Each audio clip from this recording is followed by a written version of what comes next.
That's us into the public session now. We have apologies has been received from the chair, and maybe can I ask Emer if she could give us a list of the other apologies that we have received today. Certainly, Chair. So we have apologies from Carol and Jerry and Kira.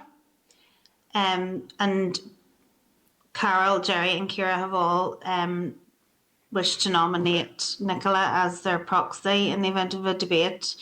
We also had apology from William Humphrey, who had nominated yourself as chair, said he would be late. Rosemary gave her apology, said she would be late but did hope to join and did not nominate any proxy. Okay. Thank you for that.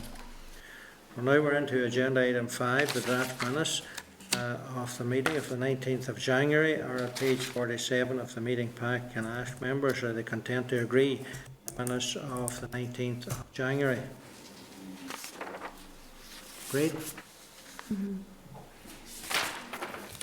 Item 6 is matters arising. Members, there's one item of matters arising at page 55 of your pack, which is a memo from the clerk regarding a visit from the House of Commons Procedure Committee on the 23rd of February.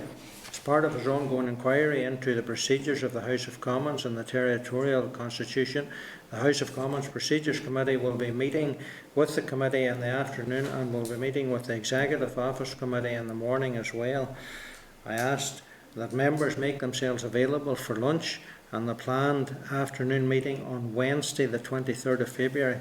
Furthermore, if I can draw your attention to paragraphs 6 and 7 of the clerk's memo, which highlights that the final business committee meeting to which motions can be submitted in order for them to be scheduled for debate in plenary on the 14th and 15th of March is the business committee meeting on the 1st of March 2022. This means that the committee on procedures meeting scheduled for the 16th of February is the last meeting at which items that need to be debated in plenary would need to be considered and agreed. Members, with your agreement, having discussed the draft inquiry reports today, I am proposing that the meeting scheduled for next week, the 16th of February, does not go ahead, and the committee instead agree to meet on Wednesday, the 23rd of February, after the House of Commons visit, in order to agree the inquiry reports as well as any other issues which will need to be scheduled in plenary before the end of the mandate. This will give the Secretary time to make the amendments to the draft inquiry reports and circulate them for comments as early as possible. Members, can I ask that comments and amendments are fed back by email to the clerk by next Wednesday the 16th so that they can be made in the report to have it circulated in good time for members' consideration. So can I seek agreement from members on that? Sure. Can I just check, Chair, if we meet the week after the 16th and 23rd, that still gives us time to table business for plenary if necessary? Yeah, because that date is the 1st of March. Right, okay. Yes, agreed then. Okay. Sure, would you just issue a reminder, please? And could I have my apologies recorded? I won't be able to meet the House of Commons delegation, but I'll hope to be here for the meeting. Thank you for that. Agenda item 7 then is a temporary provision for standing orders consideration of options. Members, I refer you to the clerk's paper at page 59. You will recall that we noted the response at the last committee meeting on the 19th of January and agreed to consider it at the next meeting as a substantive item.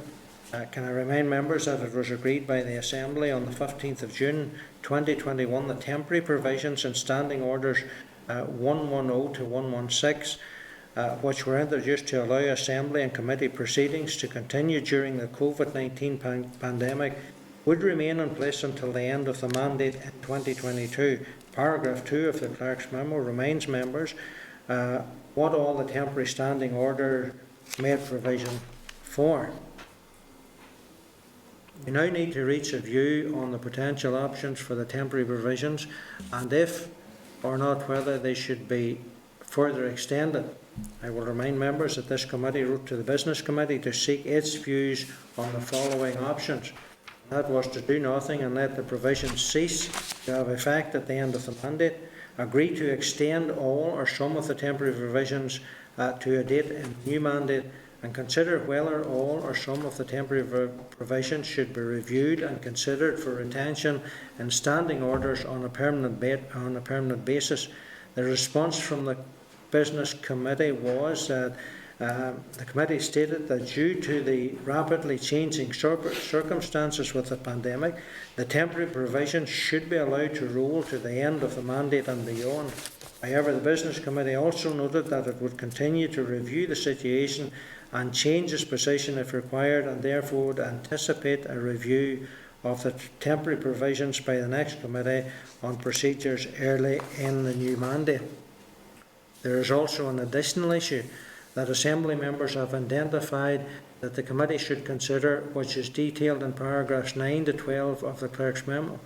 And given the response from the Business Committee and the new potential scenario for the Committee to consider in relation to the first sitting of the new Assembly, members may wish to discuss their views and consider the following options, and that is again to do nothing and let all temporary provisions cease to take effect at the end of the mandate, to agree to extend all or some of the temporary provisions into the next mandate, and include in the Committee legacy report that reconsideration of the temporary provisions should be an immediate priority for the next Committee on Procedures.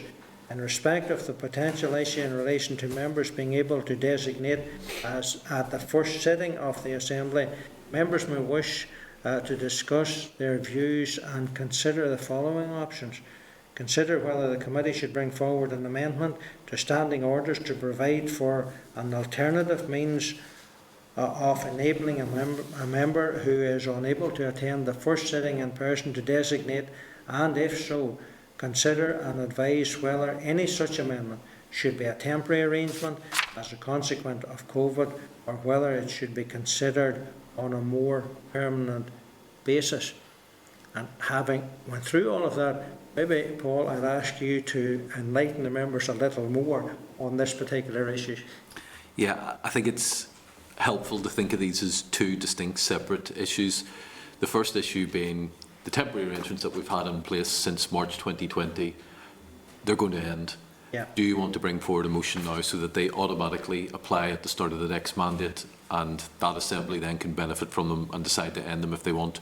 Or do you just want them to elapse, and if the new Assembly wants to bring those forward, then that's a matter for them? So that's in a nutshell the first of the issues. The second one is the more complicated and perhaps the one that has the greater consequences, and this is the issue of members taking their seats at the first sitting. So, as you've referred to, Chair, when members who are newly elected, all members come for the first sitting of the Assembly after the election. They have to sign the roll of membership, they have to give the undertaking, and then what they also do is designate as a unionist, as a nationalist or other. And it is the size of those designations at the end of the day, that day that members have come along, that counts when we work out who is it that gets to nominate the First Minister, who is it that gets to nominate the Deputy First Minister, and under which provision. So the risk is that a member may not be able to come to the first sitting because they're having to self-isolate, and as a result they don't get to designate as unionist, nationalist or other, and as a result, in calculating the size of that designation, they're not included, and that could have an effect then on which party gets to nominate First Minister or Deputy First Minister. So that appears to us to be something that poses a big risk.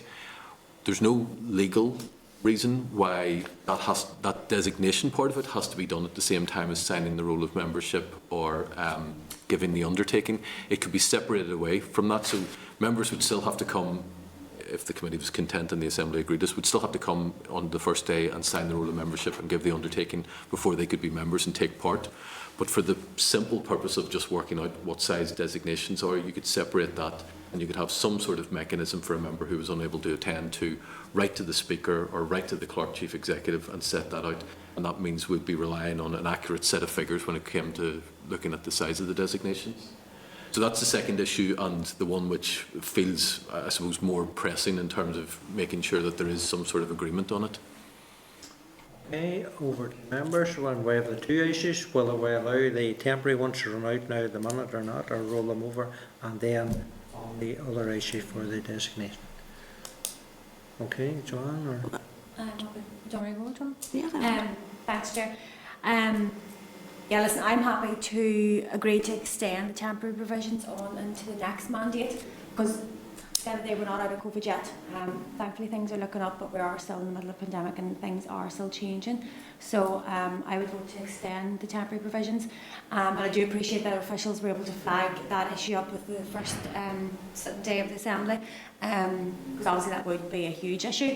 But I think the way the provisions are, if we extend the temporary provisions, that addresses that issue as it is. So I would be happy. I think that's the kind of the best approach, instead of having to like bring in secondary temporary measures to kind of counteract changing them now. Does that make sense? Yes, just one point though to clarify is the extension of the current temporary ones wouldn't actually address this separate issue of the designation, because it has its own standing order which hasn't been suspended. So there would need to be an additional change to standing orders at the same for the committee to address that part. Okay. Thank you for that, Paul. Well, look, Chairman, I suppose from our perspective, yes, it would seem an odd proposition that in circumstances where the Business Committee was content to extend the provisions, that the Procedures Committee would do otherwise. So it makes sense to me that we would follow that through, although I note that the recommendation is that there should be an immediate review on resumption of the committee, because obviously the situation is changing and changing rapidly at this point. But nevertheless, we don't know what position we'll be in at that stage. So yes, I'm happy enough for it to be extended with the proviso that it is reviewed immediately. With regard to the designation, yes, I think it's important that people are allowed to designate in a different way. I think that people should be encouraged to be here in person, but I think that this Assembly needs to be cognizant of the circumstances around people's families and the circumstances in which they find themselves, and I presume we're coming on to some of that later in the agenda. So yes, I think that there should be a mechanism for people to designate beyond having to come here in person on the day and sign in, although that should be the preference. I also wonder, I do think we should give consideration to making this a more permanent situation, because that is fundamental to the functioning of this Assembly. We do not know, we're going to come on to it soon, but with regard to illness, bereavement, parental leave, all of those other circumstances that we're considering where people may be able to transfer their vote, I think should also be applicable in these circumstances.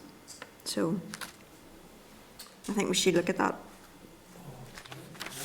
I mean, that's very useful clarification from committee members, and we can take this away and ask legal services to prepare amendments to standing orders to give effect to that. I don't know if you have preferences, first of all, in relation to the extension of the temporary in terms of the date that might go to. Last time round, when it was extended by this committee in the run-up to the summer, I think you chose a date just before the summer recess, which felt like an appropriate time for there to be a review. So if you were to pick a date like 30th of June, that would give the Assembly 6 weeks, assuming everything goes to plan after the election and we're meeting, 6 weeks to carry out a review as to whether or not it wants those temporary provisions to continue or not. And if they didn't want them, they would just elapse at that date. So, I mean, you don't have to agree the date now, but it's just to say that we'll leave the date blank in the motion, and at the next meeting you'll need to advise us what that date is. But some sort of time just before summer recess feels like the most natural time if you're coming back in mid-May. So you give yourselves enough time to carry out a review as to whether or not you still want those to continue beyond that. According to the Business Committee, they were just agreed to review it. They never gave a date, did they? No. They review it regularly though, don't they? They only do so in response to requests from this committee.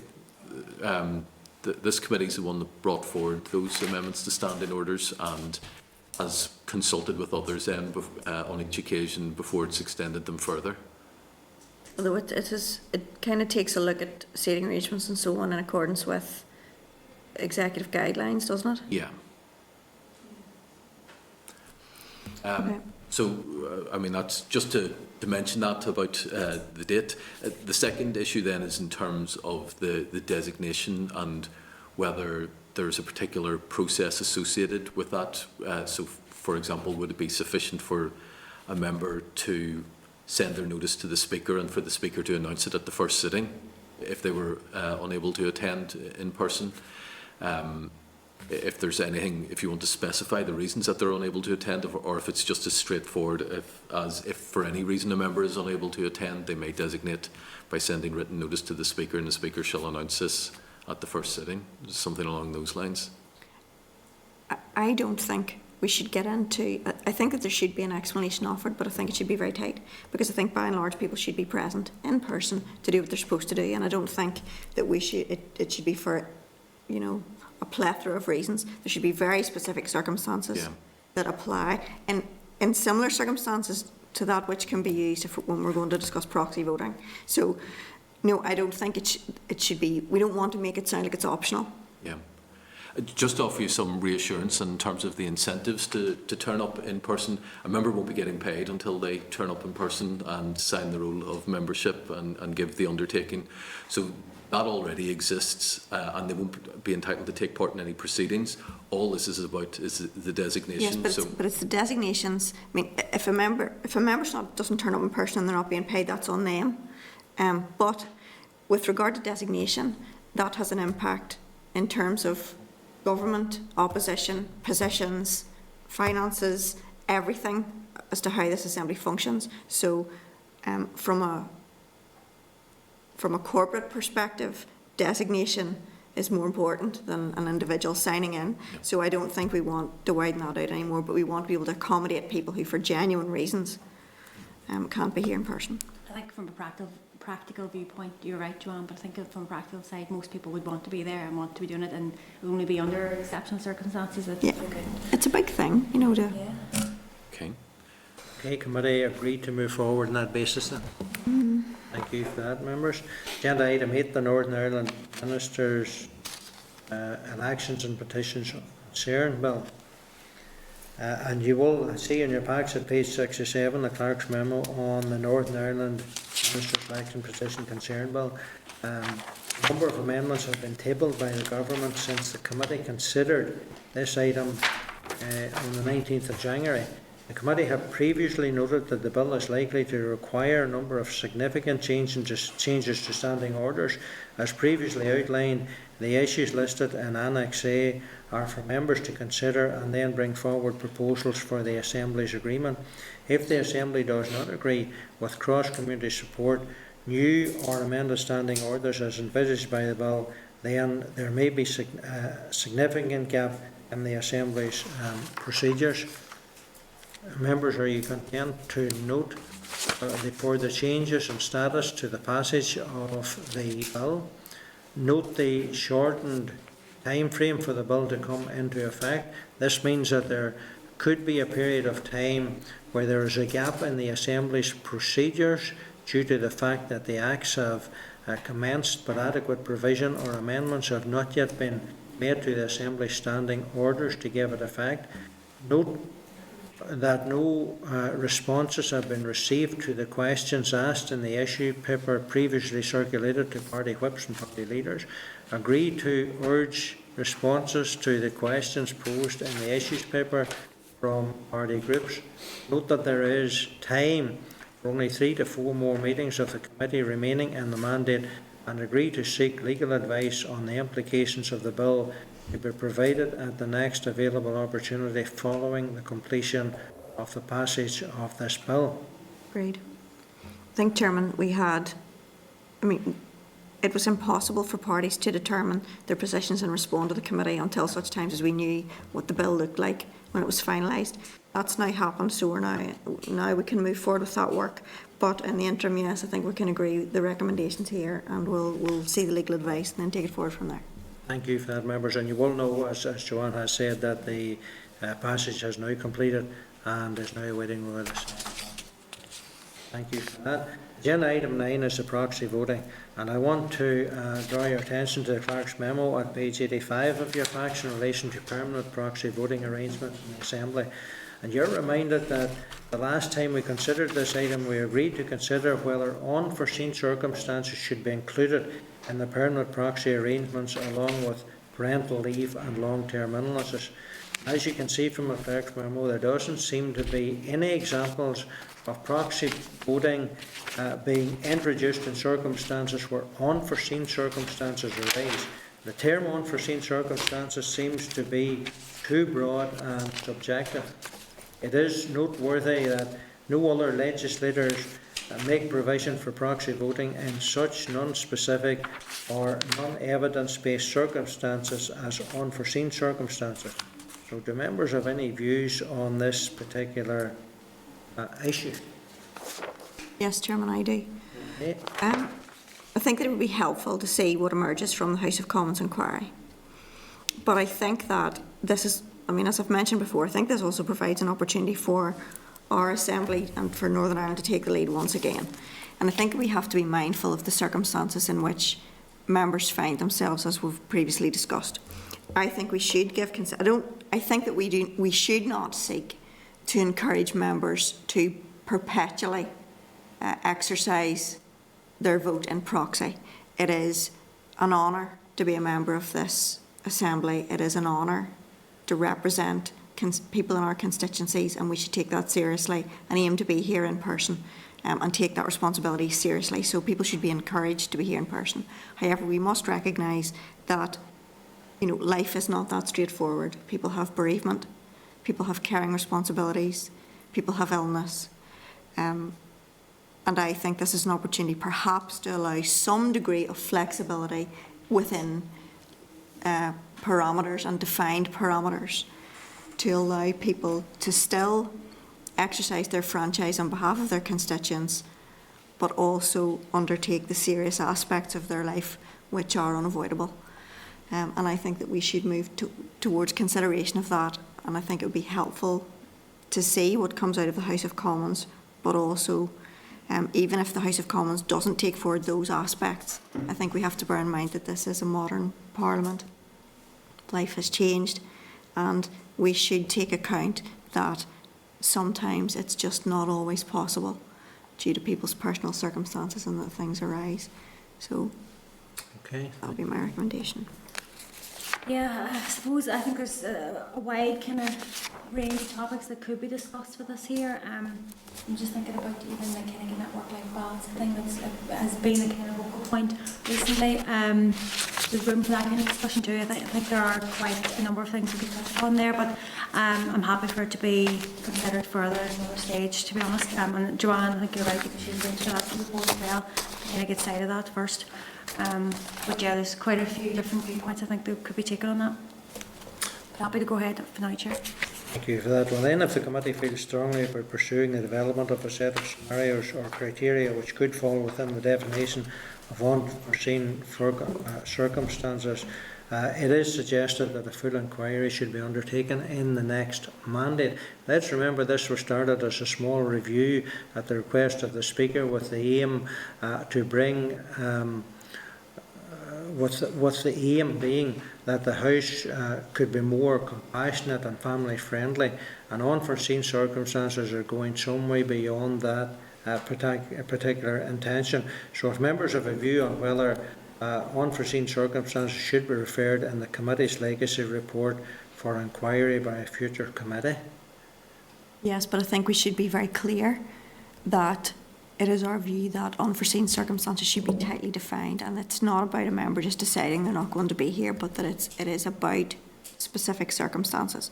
Look, you know, and I appreciate there's been mention there of parental leave and fostering and adoption and so on, but people, I mean, I have found myself in circumstances where I have been called from this place as a result of having an elderly parent be unwell or fall, and you know, and that falls on me. So I think when we're considering this, we should also not just look at the individual's proxy vote, but the person who casts the proxy vote. Because at present, for example, I carry all of the DP votes. I am an only child with an elderly mother who has ill health. So if anything happens to her, that's on me. So if I leave, there's no mechanism for DP votes to be transferred at present. And I don't think that that's acceptable or operable in the long term. So I think that there are ways that we can make this work and work properly, still encouraging people to participate fully and so on, but allowing for special circumstances that are particularly defined. It shouldn't be open-ended. I think that's a very fair point, Joanne. We should be considering the person that holds the proxy votes as well. We've all seen in recent weeks kind of late and lengthy votes within the chamber and how that can impact on your life, you know. So absolutely, I think that's a valid point that we should be considering both the person who delegates the vote and the person who has holds the proxy vote. And there'll be an opportunity actually for members of the committee to discuss this with the House of Commons Committee on Procedures when they're here in 2 weeks' time, and they're carrying out that review at the moment, and they too are grappling with supporting implementing this in principle, but trying to put in place a mechanism that couldn't be abused. And they're looking at other issues as well, like members who have second jobs and might be using proxy voting to enable them to have votes while they go and earn money elsewhere. And therefore, that's the sort of thing you obviously want to be very cautious about. But while at the same time recognising that, you know, you need to be fair to people who have very legitimate reasons for not being here, and they shouldn't be disenfranchised. So it'll be a good opportunity to have that conversation with them in a couple of weeks' time. Thank you. And in relation to extending the existing policy parameters for permanent proxy voting arrangements to include parental leave and long-term illnesses, and where we heard the members' views on whether revisions should be made to existing SO 2711 to make provision for a member to nominate a proxy in circumstances of parental leave and long-term illnesses. And if members are of the view that parental leave and long-term illnesses should be a valid justification for extending the proxy voting arrangements, are members content that the committee recommend in its legacy report that the detail of the criteria and circumstances in which such arrangements could reasonably be applied are agreed by the next committee on procedures, and that a revised SO was drafted and brought forward on that basis in the next mandate? Agree with that, Chair? Yes, Chairman, but not. I think in my earlier comments, I highlighted the fact that it shouldn't be just restricted to those things, because there's no there's nothing within that for bereavement. There's nothing within that for caring responsibilities, and those are very significant. I mean, particularly when you look at the age range of members in the Assembly, that's prevalent. I think Paul, we can get that reflected in the... Absolutely. You'll be specifically referring to parental leave and long-term illness, but you'll be going on to say that any inquiry should be broader than that and should look at other instances such as caring responsibilities or bereavement. So no difficulty at all. That'll be reflected in your legacy report, that's your position, that all those matters should be looked at. When it comes to, is that one about creating a new standing order though, or is that just still for the legacy report? Yeah, so for the legacy report, if you're content, you've already agreed that there should be changes to the standing orders to provide for proxy voting to accommodate parental leave and long-term illness.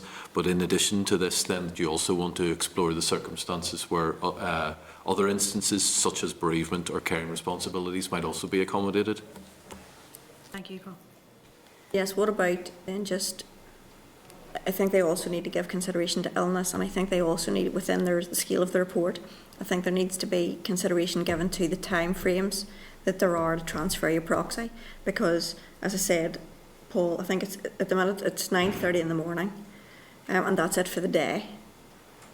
So in circumstances where, for example, my mum took ill, I have all those votes. If that happens at 2 o'clock in the day, what happens? I have no means. Yeah. You know, so Well, I'm not suggesting it should be a free-for-all, No. but there needs to be something contained within the procedures or somewhere that allows people in Just to clarify, though, in respect to that, the deadline of 9:30 is for a member who wishes to, for somebody else to exercise a proxy vote on their behalf. If there was a need for somebody who was carrying all the proxies after 9:30 to change that because there was something, the speakers indicated that he would ensure that that could be accommodated. So the 9:30 deadline doesn't apply in those circumstances, just in case there were ever anything like circumstance like that did arise and you needed to go.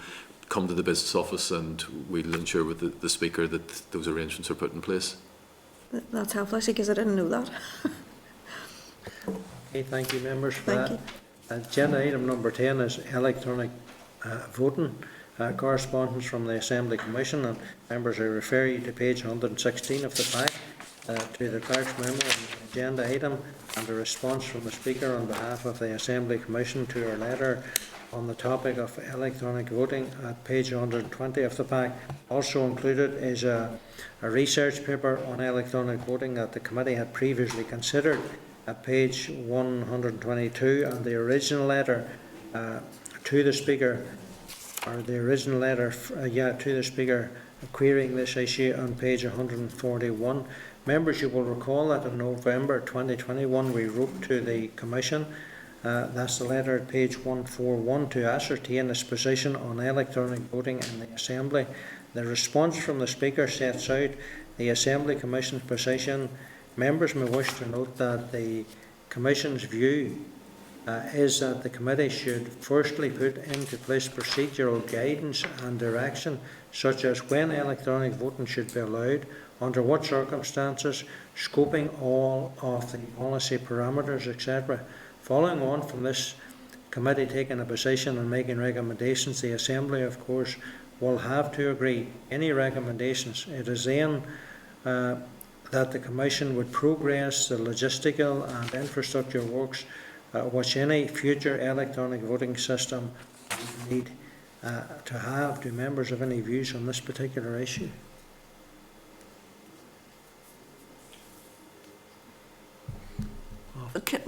Chairman, can I ask Paul if he would just elaborate on kind of what's envisaged here?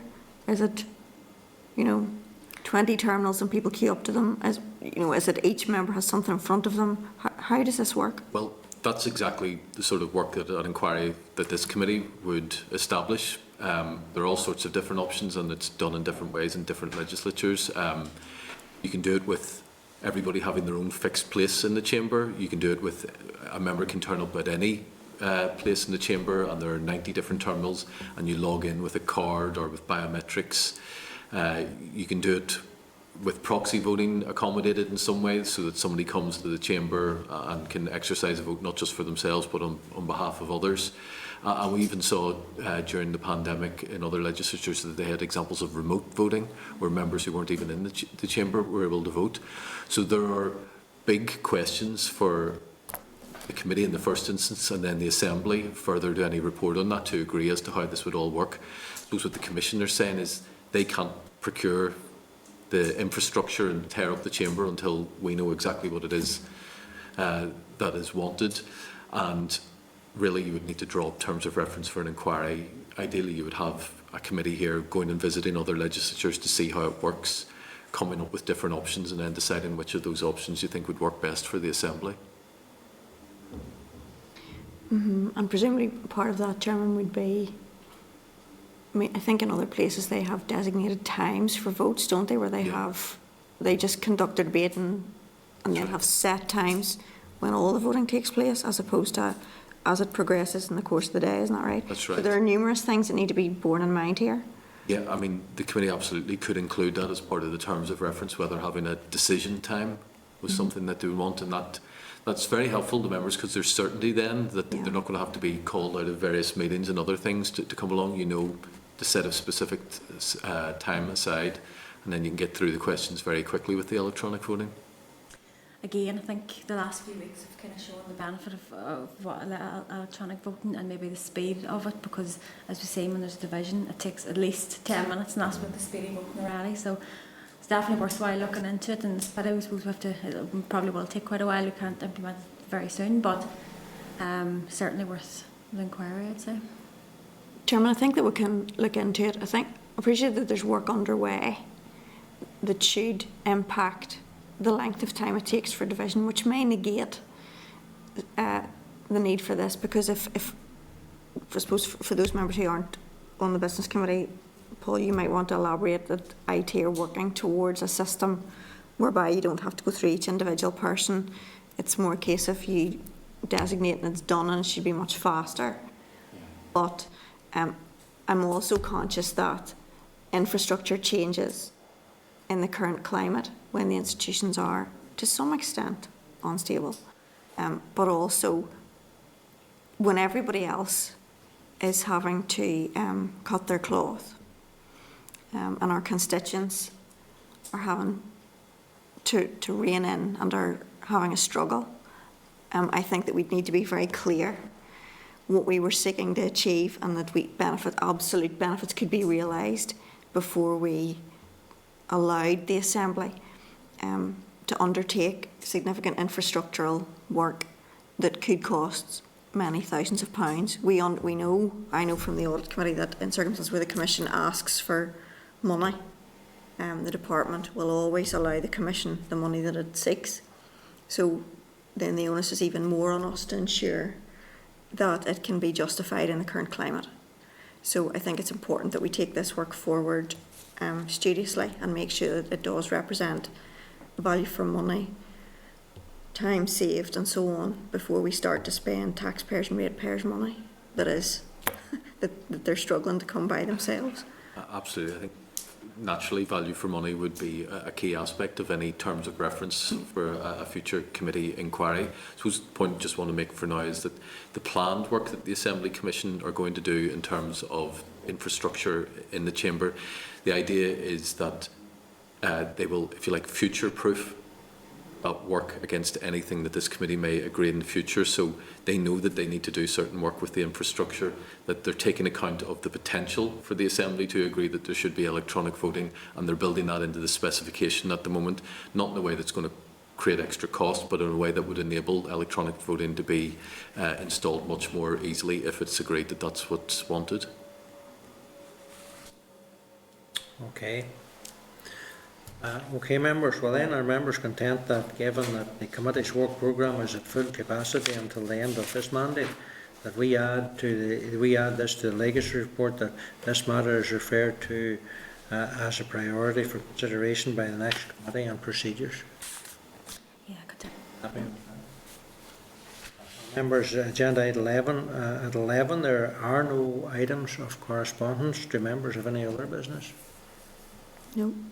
I think there's one item, Paul, maybe that could be flagged up again, is the issue of the internet within this building.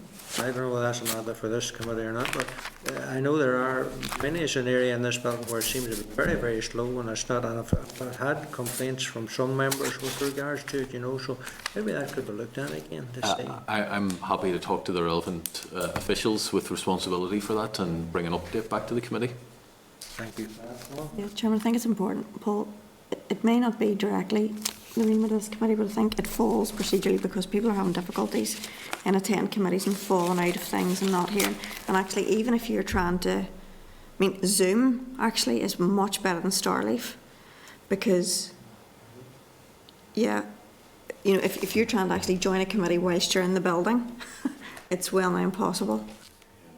I know that the advice, if you're taking part in remote meetings in the building, is always to use the PC in your office rather than the Surface Pro, and hopefully there shouldn't be any issues if you're using the PC. But that point aside, I'm happy to talk to officials and see if there's any further update that they can provide in terms of internet access and the quality of the service. Yeah, it's impacting people's participation, and that's the only reason why. Thank you.